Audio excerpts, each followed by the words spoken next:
Great victories often lead to great defeats. One of the craziest stories in history of, underdogs and upsets we've been talking over the past few weeks as we look at the story of Gideon. I'm reminded of one about the story of Buster Douglas. He's a professional boxer in the 80s and 90s. He got a once-in-a-lifetime shot at the heavyweight boxing world title against who but Iron Mike Tyson. Mike Tyson at the time had won the last 37 some odd fights in his professional career. And so the odds going into this match for Buster Douglas were 42-1 odds. I'm not a betting man, but you want to talk underdog. What better story of an underdog than that? That day, February 11th, 1990, just about this time many years ago, Buster Douglas in the 10th round against all odds KO'd Mike Tyson. And to make matters worse, Buster Douglas leading up to this had not had the best of careers. He was 6 years older than Mike Tyson. During the train-up for the fight, he had lost his mother. His mother died and passed away. So distractions, certainly. But nevertheless, Buster Douglas won and became the new undisputed heavyweight champion of the boxing world. But why do we not really know his name other than he beat Mike Tyson once? But Mike Tyson is a household name in the sports world and in pop culture and history. That's a well-known name as opposed to Buster Douglas. Well, Buster Douglas, it came time for his first defense of his title months later that year, and he lost immediately. He lost in defending against Evander Holyfield in the very first match to defend his title. Got knocked out. Lack of focus, crumbled under pressure. Took for granted the fact that he had won against the best that had ever done it. And he lost. Poor career, poor legacy, could not deal with the fame or with finances in his life, faded into obscurity, stopped boxing later in the 90s, and the rest is history, so to say. Why does this happen? I find one of the most scary times for people, and as we look back at history, great leaders, great people, great victories, great events, is it's not when they have nothing. It's not when they are a loser, so to say. It's not when they have nothing that they've achieved or accomplished that you need to worry. You have to worry when they've made it to the mountaintop. You have to worry when they've made it to the peak, to the highest levels in whatever we're discussing, in business, in sports, in their careers. When they've made it somewhere, that's the fear and the worry. Because from the top of the mountain, there's a long way to go to the bottom. But if I've only ever been in the bottom, I've never tasted the sweetness of the top of the mountain. I've never seen the views that come from that climb to the top. And that is a difficult thing to face. I think of the story of Elijah after facing down against the enemies of God and destroying the wickedness and evil and fire falling and great victory. Just a little while later is saying, God, I'm scared for my life. Take me out. I can't do this anymore. Great mountaintops lead to very low valleys. And so we are most vulnerable when we find ourselves actually at the peak, out of a great victory. Because the next one who's coming up against you has everything to gain and you have everything to lose. And so Gideon, as we continue in his story with the Israelites, their greatest vulnerability is right after they have had this miraculous victory. Which victory was it? In Judges 7, down to 300 men, God had brought them down to just 300 men, facing over an estimated 100,000 plus army of Midianite soldiers. And through some prowess, and obviously through the blessing of God that it would be this way, they have an amazing, amazing success with the Lord on their side. They have victory, don't even lose any people, and they have success against the Midianites, and they have victory. Think back to your own life. What is the crowning moment of success or victory in your life, what did that feel like when you had achieved that? What were you feeling? What were you thinking when you had finally made it? Or whatever the peak moment of success and joy was in your life. How could anything compare to that? And has anything ever compared to that? Or have you simply been chasing that feeling ever since? Those who've struggled in addiction know exactly what I'm talking about. That feeling of that high, you just chase it ever since then. Or my adrenaline junkies. What has ever filled you with that much excitement and joy as it was when you were doing that? Or, we talk about those who peaked in high school, people who were cheerleaders or popular or football players, and they made states in high school and they never did anything like that. They spent their whole life trying to relive those moments and experiences. What has that been like for you? And I think I'm touching upon exactly what the fear and worry and vulnerability is when you've tasted such great success and victory, what if you don't feel it in that way again? And what will you do now that you've tasted that? And I guess you've experienced probably something similar to what the Israelites are facing in the story that we're going to look at today. You see, they have a mountaintop experience, and we often stop the story of Gideon there. Gideon and his mighty men of valor, his mighty 300 men. And I've heard that so many times through Sabbath schools and through Bible studies and on people's favorite characters of the Bible, Gideon and all this, and people look up to it. But what about the true rest of the story? We can't move on from it without that. Shortly after this miracle of victory, things quickly devolve into chaos in Israel. After a great victory comes a great fall, and we see that in this story. The nation of Israel results in infighting and frustrations and confusions, and issues begin to devolve with them. So let's just dive right into this story. One such group of this is Ephraim, or the Ephraimites. You may have heard that name before. They were a large, wealthy tribe in Israel. What's their issue? I'll just jump and put it out there right on the table now. Pride. I mean, most people's issue, actually, the root is pride, we would say. Whatever issue you may be facing, I bet the root of that problem you think is the root is probably pride. It's the result and the root of really all sin comes from pride. Anger comes from pride.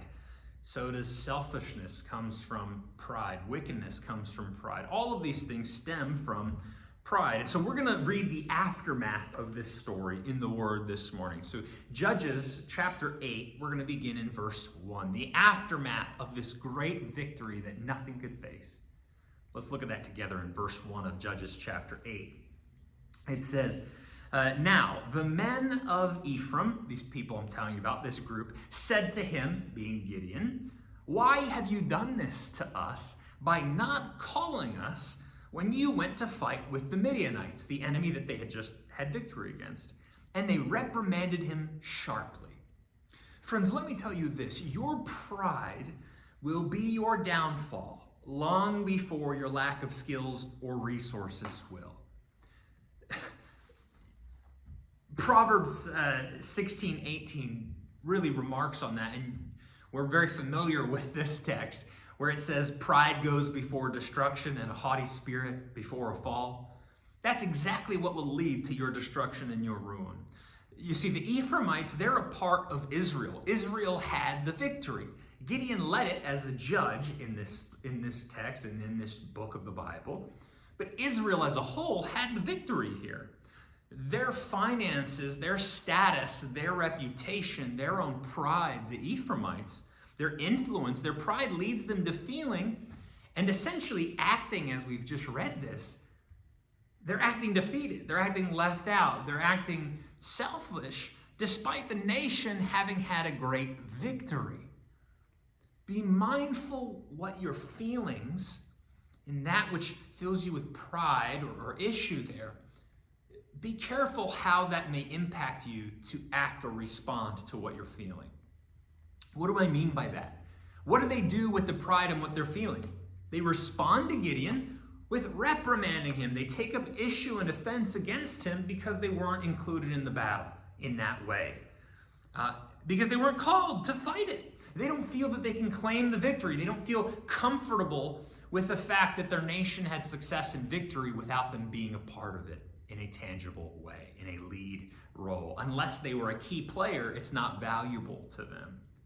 Imagine if the success of the church was only based on what you personally had a hand in or were a key leader or player in. If it's only a ministry that you're a part of, is it allowed to be counted as a success for the church? Imagine if, the church is growing, the church is having success, the church is seeing growth in certain areas, but you're not a part of that ministry specifically, or it's not one that you support or approve of, or you weren't asked to participate in a certain thing, but then success comes, and then you're more upset that you weren't involved in it, rather than God's kingdom is growing and having success. You see where I'm getting at with this? So how we feel and respond to these victories and these successes really will impact the greater scheme of God's plan. So we must be mindful of our pride. Paul in Romans puts it this way in Romans chapter 12, verse 3. He says, "For I say, through the grace given to me, everyone who is among you, not to think himself more highly than he ought to think." So self-exaltation and pride. But rather to what? To think soberly, he says, as God has dealt each one a measure of faith. So Paul says, you're not acting soberly or of sound mind and ability when you're prideful or doing self-exaltation, thinking of yourself higher than you ought. And so Gideon gets reprimanded by Ephraim for this as a result of their pride. How does Gideon respond to their act of pride as the judge? He says, so he said to them in verse 2, back in Judges chapter 8, he says, so he says to them, what have I done now in comparison with you? Is not the gleaning of the grapes of Ephraim better than the vintage of Abiezer? God has delivered into your hands the princes of Midian, Oreb, and Zeb, and what was I able to do in comparison with you? Then their anger toward him subsided when he said that. So Gideon's first response is what? To appease them, to side with them and kind of scratch their back and say how great they are, and flattery. It works for people who are prideful if you flatter them. So prideful people only need to be flattered, pandered to, catered to, bowed down to. Notice Gideon in Judges 6 and 7. He wouldn't lift a finger or do anything multiple times until he called upon God. And here Gideon has responded. He's becoming reactionary to relational conflict and issues that are arising throughout the nation of Israel just from his hip. He's not calling upon the Lord. God, how should I respond? How are you interacting with this group, with this conflict? Be in the midst of this. Gideon consulted God when he had nothing, when he had not had victory yet, when it had to do with warfare. But then when it came to relational issues, I'm not going to call upon God for that. I can do that. It's not a problem. And he gives into the Ephraimites because of their pride and because it's demanding, instead of maybe calling them out on their pride, changing tactics, or even calling upon the Lord for assistance and help in a matter like this. It's a quick change from the Gideon that was seeking the Lord's guidance and help in Judges chapter 7 and 8, or even 6. And so it's not the fleece, it's not calling upon God, it's not asking him multiple times, it's I'm going to go for it. I'm Gideon. Notice there is a change happening in Israel, specifically in Gideon's own heart and mind. My wife's family would say, Gideon's cheese is beginning to slip from his cracker, so to say. The writing is on the wall. And so not only the Ephraimites upset and there's an issue arising, there's two more smaller, different groups called Succoth and Penuel. These two townships. Let's see what happens with that and Gideon. It gets worse, let me warn you. Continue in verse 4 of Judges chapter 8. It says, when Gideon came to the Jordan, he and the 300 men, whom he was part of the army, who were with him, crossed over, exhausted but still in pursuit. They're still chasing after the enemy, seeking to kill them and dispose of them. And he said to the men of Sukkoth, "Please give loaves of bread to the people who follow me, for they are exhausted. And I'm pursuing Zebah and Zalmunna, kings of Midian." He's after these kings so they can have true victory. And watch how they respond. And the leaders of Sukkoth said, "Are the hands of Zebah and Zalmunna now in your hand, that we should give bread to your army?" Basically meaning, why would we give you bread now when you haven't truly accomplished the victory to the extent that we would consider it a victory? You're still chasing these two kings. Have you really had victory yet that would garner us supporting you? So they don't really believe in Gideon. The job isn't officially done according to them. They say, sure, things have happened, but we're not going to help you yet. Why would we do that?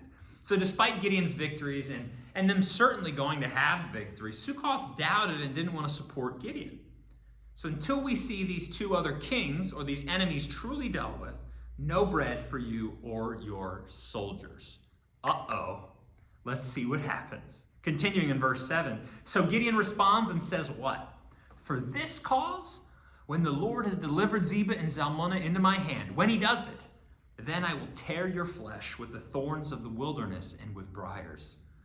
Then he went up from there to Penuel. He goes to the next township. And he spoke to them in the same exact way. And the men of Penuel answered him as the men of Sukkoth had answered. Same old, same old. So he also spoke to the men of Penuel, saying, "When I come back in peace, I will tear down this tower." Wow, much peace, huh? So Gideon goes to these minor battles and has victory. And he says, "I'll be back." And when he wins and returns, "Oh, you will pay with your flesh and blood. I will tear you limb from limb, and I will knock down and destroy your tower and everyone who resides here. Sukkoth, you'll pay. Penuel, you'll pay too." Gideon takes it personally. So, let's jump down to verse 13. He goes and has battles, and he does what he says he's going to do, and God helps them have victory. Then, verse 13, what happens after the battle? Gideon, the son of Joash, returns from battle from the ascent of Heres. And he caught a young man of the Sukkoth and interrogated him. And he wrote down for him the leaders of Sukkoth and its elders, 77 men. So like some scary federal agent, he tracks down someone who can give him information about where the leaders of Sukkoth are and interrogates him and gets the information. It's now time to hunt these men down. I said I'd be back when I had victory. It's time for me to do it now, what I said I would. Uh-oh. Verse 15. Then he came to the men of Sukkoth and said, "Here are Zebah and Zalmunna, about whom you ridiculed me, saying, 'Are the hands of Zebah and Zalmunna now in your hand, that we should give bread to your weary men?' Saying, 'You said that, but look, it's done now.' And he took the elders of the city and the thorns of the wilderness and briars, and with them he taught the men of Sukkoth." Basically, he whipped them and whipped them and whipped them. He taught them a lesson, as we would say. Then he tore down the tower of Penuel and killed the men of the city. He said, "Oh, you said I didn't kill him? Well, I did. And you didn't support me with the bread. Now what?" He took the 77 leaders of Sukkoth, tied them up in thorn bushes, and beat them with them. Beat them with these thorns, the torn flesh. And he didn't forget about Penuel. He destroyed their tower and killed all the men of the city. Wonderfully uplifting stories, right? Of Gideon and the nation. What have we learned about Gideon from this story? From his leadership, how he's changing. What happens when you have great victory, but then things begin to go awry. Things start to shift inside of us and in leaders and us when we experience victory, and things start shifting afterwards in the aftermath. 1, Gideon becomes reactionary. He appeases Ephraim to keep them on his side because he needs them, because he sees value in keeping them with him. You see, it's good as a leader to keep people with you, all moving together. But at the cost of the mission, that's when it needs to be concerned. He considered Ephraim valuable, so he treated them in a way that maybe he shouldn't have. He doesn't try and lead them into anything else. He just shows them deference and says, "Okay, fine. I'll say things maybe even that aren't even true, just to keep you on your side, because there's something I can get from you that I need from you in order to be successful. And remind you, he doesn't consult God first either, or at all. It's not considered in this. So he's reactionary. 2, I would consider Gideon to be operating out of pride. I sense pridefulness in him. Basically, if you're not with me in the way that I want you to be, you're against me. He does that with Succoth and Penuel. He says, oh, you're not going to give me the bread? Okay, well, here's what is going to happen now in order to make you pay. Basically, my cause is the greatest. I'm the judge. I need bread. We need bread. We're the warriors. We're the ones bringing victory. If you're not with me, then you're against me. I'm done with you now. And not only am I done with you, clean slate, cutting you off, I'm going to remove you from the equation entirely because I won't allow you to profit off of my success, what I, Gideon, am bringing to the nation. You know, some of us, we cut people out of our lives just because they disagree with us, just because they're not on board with us, just because they might have a criticism, maybe not even against you. They just have some thoughts they'd like to share, some advice, some critique. And so we just cut them off completely, never talk to them again. Some of us, we even bite back at them and take it personally that they're not on board with us. Again, he doesn't consult God first either. He's reactionary. He's not proactive. He's reactionary as a leader. So impulsive. He's prideful. Lastly, this is very clear to see. He's vengeful. Not only did you upset me, and am I responding, I'm going to come back and make you pay for what you've done, not against the Lord, but against me. Because it's not about God. You'll notice this. He's not doing holy vengeance for the Lord on behalf of God, nor told by God to do it. He says, I'm going to have vengeance here. And we know from the Bible that is not what God tells us to do. Vengeance is thine. It is the Lord's. Allow him to take it. But notice, why doesn't he respond to Succoth and Penuel the same way he responded to Ephraim? Why? They are valued differently. You see, Ephraim was a larger group of people. They had a lot of money. They had a lot of people. They had influence. They had value, according to Gideon, in the future of this nation. Succoth and Penuel, smaller, not as much value. So guess what?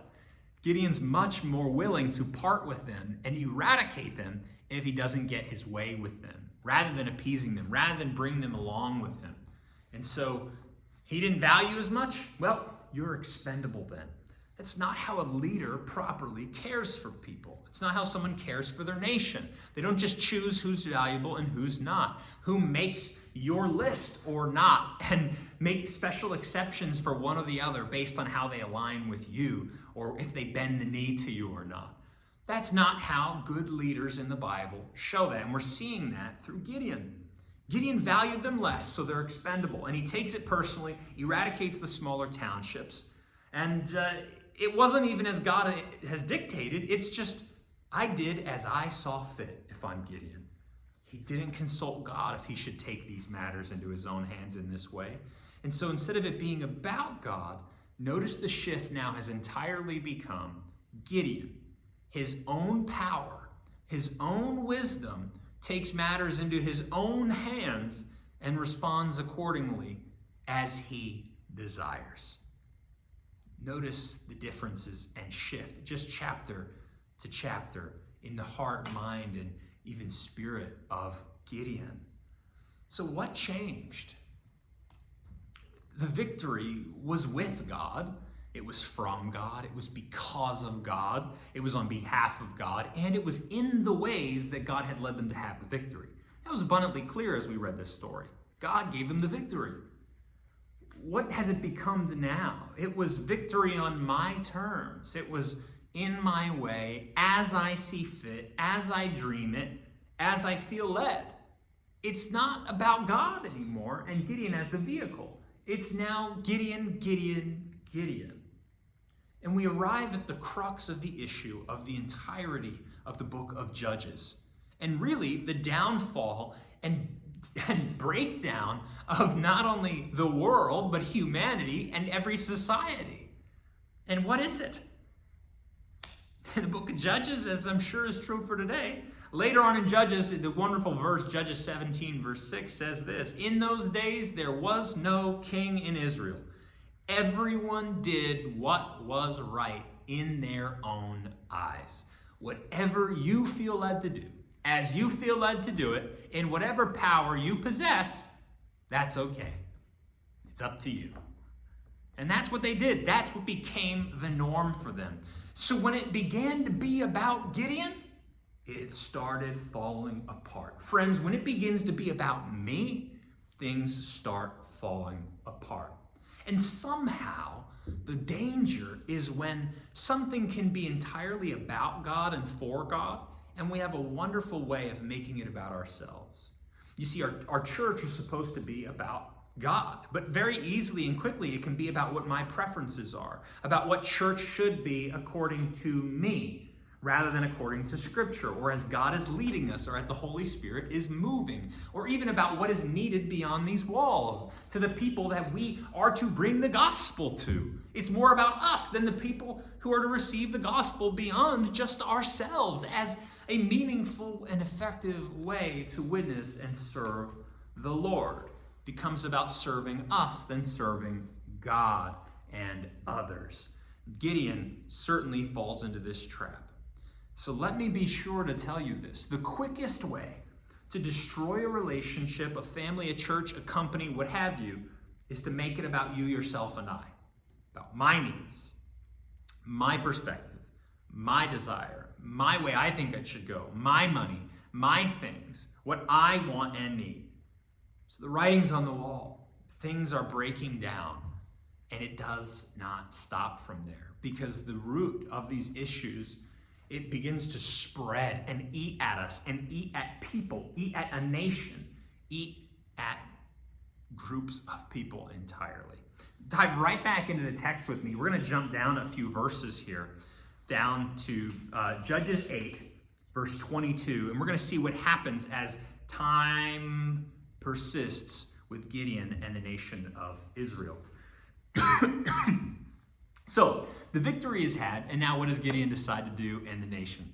Verse 22, chapter 8, it says, "Then the men of Israel said to Gideon," they've got a great idea, "Rule over us, both you and your son, and your grandson also, 3 generations. It would be great. For you have delivered us from the hand of Midian." For you have delivered us from the hand of Midian. Watch that, that's interesting. But Gideon says to them, "I will not rule over you, nor shall my son rule over you. The Lord shall rule over you." Pastor, I thought you said this is going to be the downfall and the breakdown. Hold on. This is a great answer, right? I mean, this is how he should be responding. He responds surprisingly well. None of us are going to rule. Thank you, but the Lord will. That's who should be ruling over you. So we have a glimmer of truth and hope from Gideon. He says, I'm not a king. I'm not a king. But he's about to do some things that basically is a king. And that's the interesting thing about, he doesn't want to be king and thinks it should be the Lord, but then watch what he does. Or even naming his king Abimelech, which is just son of the king. And wasn't talking about, oh wow, it's son of God. No, son of Gideon, being the king who's not a king. He's a judge. Verse 24, Judges 8. Gideon says to them, I'm not a king, but I'd like to make a request of you. What's the request? That each of you would give me the earrings from your plunder, that which you got from the victories and the spoils of war. For they had golden earrings because they were Ishmaelites. So they answered, we will gladly give them. And they spread out a garment, and each man threw into it the earrings from his plunder. Now the weight of the golden earrings that he requested was 1,700 shekels of gold. Besides the crescent ornaments, pendants, and purple robes which were on the kings of Midian, and besides the chains that were around their camels' necks. So Gideon says, hey, I'm not your king, yet I'm going to tax you for your gold and that which you've gotten. I still want that. So interesting, he's not a king, but he taxes them and requests things from them subserviently as if he's a king, but he's not a king. Verse 27, then Gideon made it into an ephod and set it up in his city, Ophrah. And all Israel played the harlot or whored themselves with it there. It became a snare to Gideon and his house, and equally all of Israel. An ephod was a vest worn by a high priest when they would enter into the sanctuary services, to commune with God on behalf of the Israelite people as they did the sanctuary services. Enter into the holy place, the most holy place. The tribe of Levi, the priests, it's where God was present, communing with his people. And so up until now, those were who wore it. That's what it was intended for. And it shifts over time, but that's for another time. Gideon didn't intend to use it for that purpose. He certainly did not intend to use it in the purpose that God had designed it for. We see that. He doesn't then put it on and then use it for something and say, oh, I'm a priest now, or anything like that. No. What happens when we take what God has designed for us, for our lives, for our families, for our relationships with him, for us as people of God, and then we deviate from how God has designed it to be? Things fall apart. He sets it up as a monument in his town. It becomes an idol, and it becomes worshipped. So what was created to be used in worship, to worship the Creator, and to commune with him on behalf of the people as a part of a sanctuary service of what is happening in heaven and what is supposed to happen in our hearts, and revealing that of God's plan for salvation, a beautiful, beautiful truth, now becomes the object of creation, the object of worship. A created thing is now the worship thing, instead of God, the Creator himself, who created it. And so we must always remember to worship the Creator, not the created.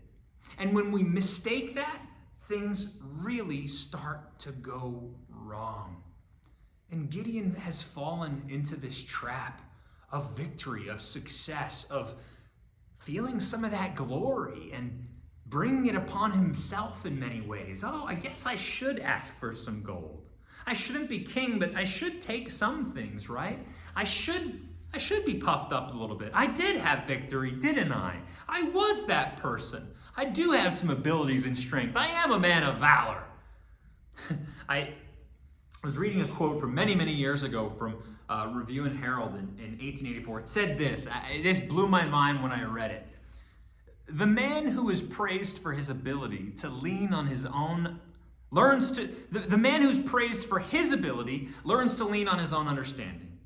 Right? If you're praised for your skills and abilities, you're going to learn to lean on those skills and abilities. So Gideon, praised for his prowess and victory and glory, all of those things of his, he's going to learn to lean on his own and for himself. They do not feel the need for help from above or even others, that of God. Their soul begins to be spotted and marred by self-exaltation, pride. They even congratulate themselves that they have the Lord's blessing, when in fact they are merely walking in the sparks of their own kindling.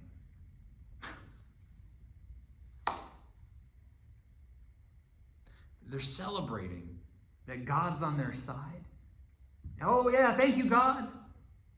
But it's really their own abilities and their own fire that they're drumming up is what they're really proud of. That's what they're really leaning on. It's what they're really valuing.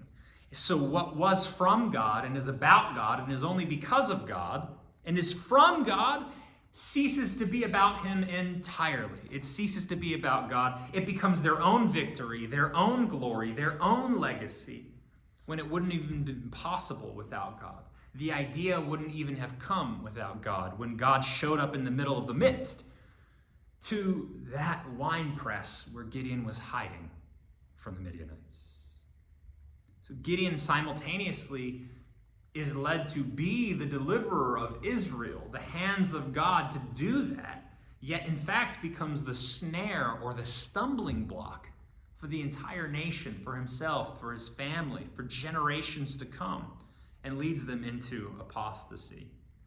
Friends, this scares me as your chosen leader for this, to be your pastor, and it should scare you too.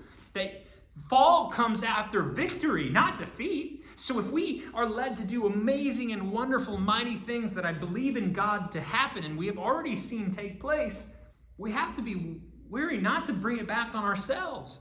Not I, but Christ in me, and through Christ and because of Christ that Christ has caused that, not on ourselves. So every moment we must remember to continue looking at Christ, not on ourselves when we're tempted to pat ourselves on the back. The fall begins when Gideon is still reigning as judge. Not like every other story in the book of Judges. Literally every other one happens when the judge is gone. The apostasy and the falling away from God and the ceasing of the worship of God and the blasphemy and worshiping of other idols is while Gideon is literally the judge. That's scary. And it's even on behalf of him. And because of him, he helps lead them to it.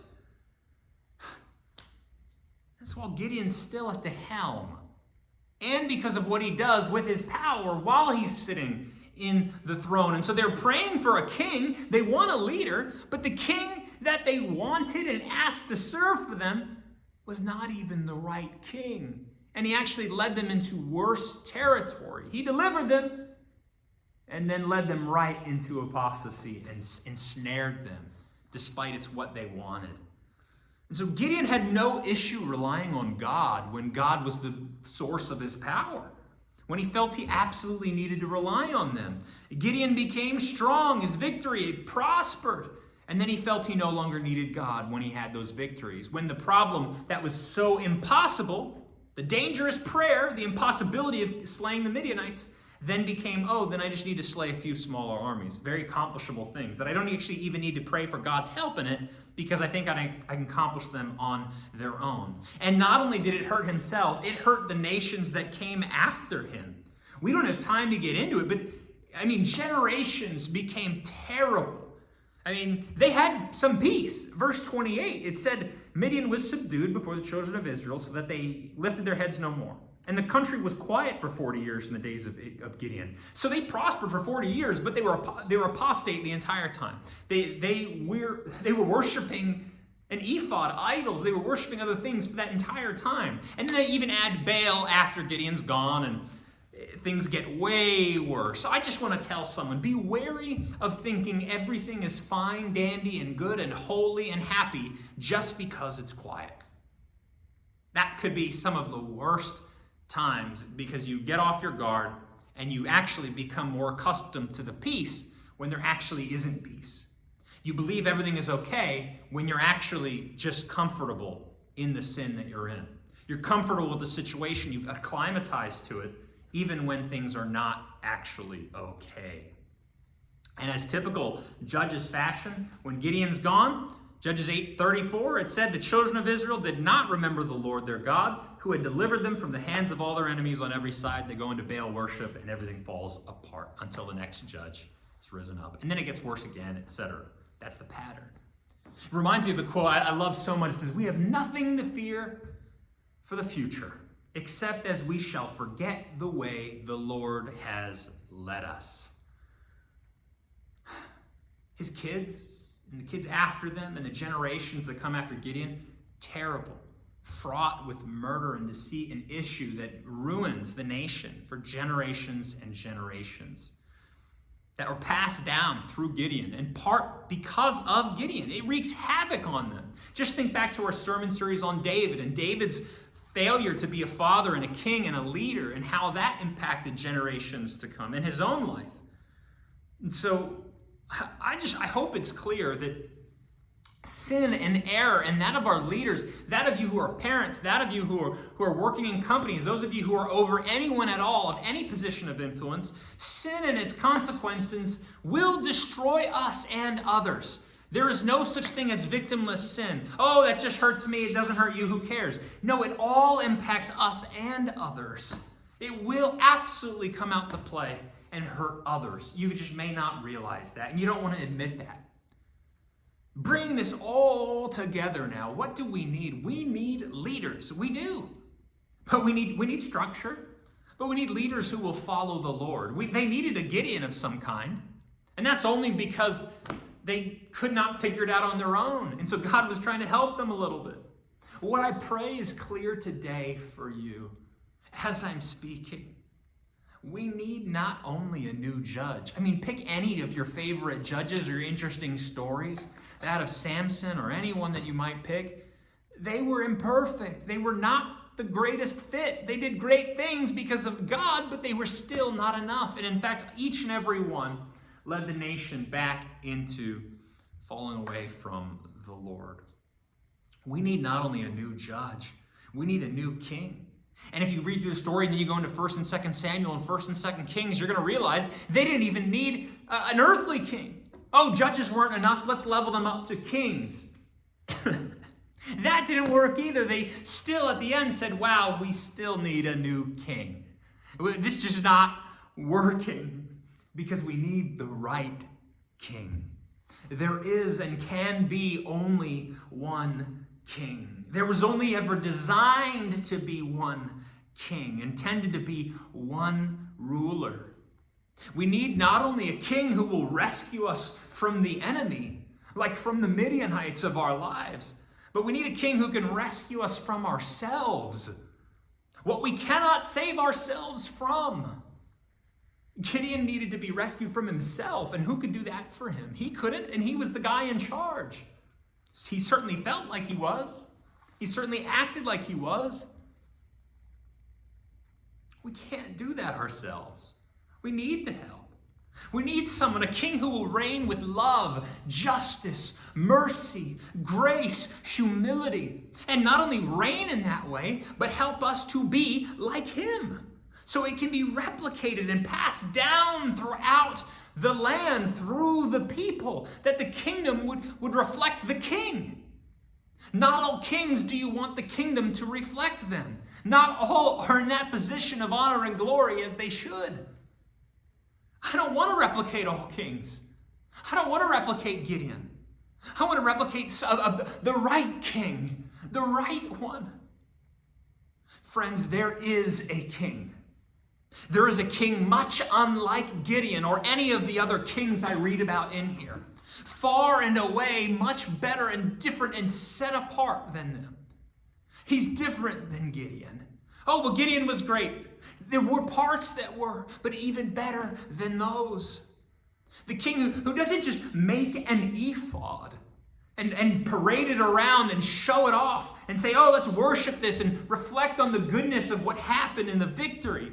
There's a king who actually is our high priest. Doesn't make a robe to pretend to be one.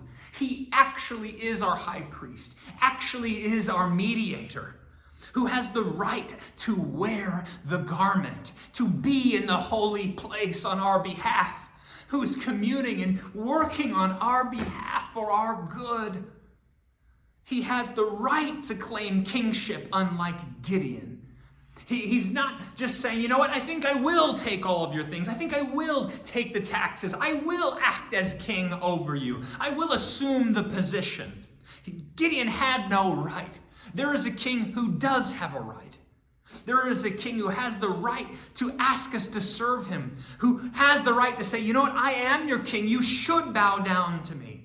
But when he was asked to be king, when he was tempted to force his kingship over us by Satan and said, all of this could be yours, all of this could bow down. Tell them to bow down and they will. Force them to bow down and they shall. Scare them into it. Force them into it. Make them do it. You could. Here it is. This king said no. No. He resisted that, unlike Gideon, unlike any of us if we were offered that. He said, no, I'm not going to have it. In Matthew chapter 20, verse 28, it said, just as the Son of Man did not come to be served as a king or to be served at all,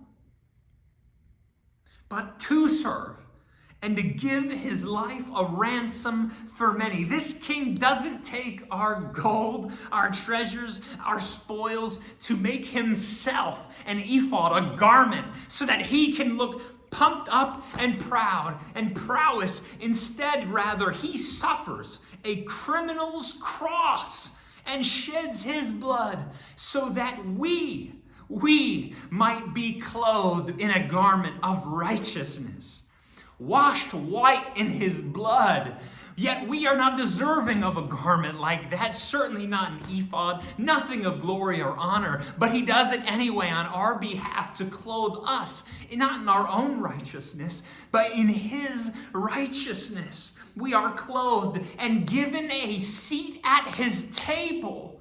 Friends, that is available to you today. To be clothed in his righteousness, a new garment, to throw away your filthy rags and to be washed white in his blood, to be clean and invited a seat at the table to sit and sup with the master, the king whom you choose to fall down and serve if you so would. He doesn't force it. He could, but he doesn't. He could take from you and ask from you. He doesn't.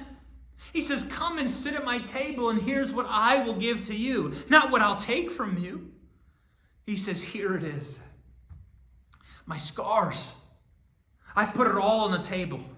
I've put it all out there. I've made the first move. I'm offering it freely from my own life. If you want it, it's yours. I'll be your king if you will crown me. There is one true king. His name is Jesus. Jesus Christ, the Son of God, poured out for all mankind for who would have him if you would choose him, if you would crown him, if you would serve him, if you would bow down for him, if you would love him, if you would want him as your king, he'll be your king. You don't need another king. You don't need an earthly man. You don't need someone to do like him. You need the actual thing. You need Jesus. We need him as our one and only king. So today, would you call upon the Lord for deliverance from the enemy? Deliverance not just from the other enemies around or from Satan, that from sin. Would you call upon him to save you from yourself, that which you cannot do on your own? Would you call upon him to vanquish the enemy and the foes that are in your way, the things that you are facing that are impossible? And when he does it, as he promises, would you remember what he's done for you? And that it's because of his power, because of his might, because of his goodness living in you, through you, moving his Holy Spirit power, that it's still because of him, and only because of him, and always will be because of him. Would you do that? Would you willingly serve him with your heart, mind, soul, spirit, body, with your very life? Would you willingly lay it down to serve him? The one true king who you can choose to have as your king. Would you do that? Would you crown him as the Lord of your life?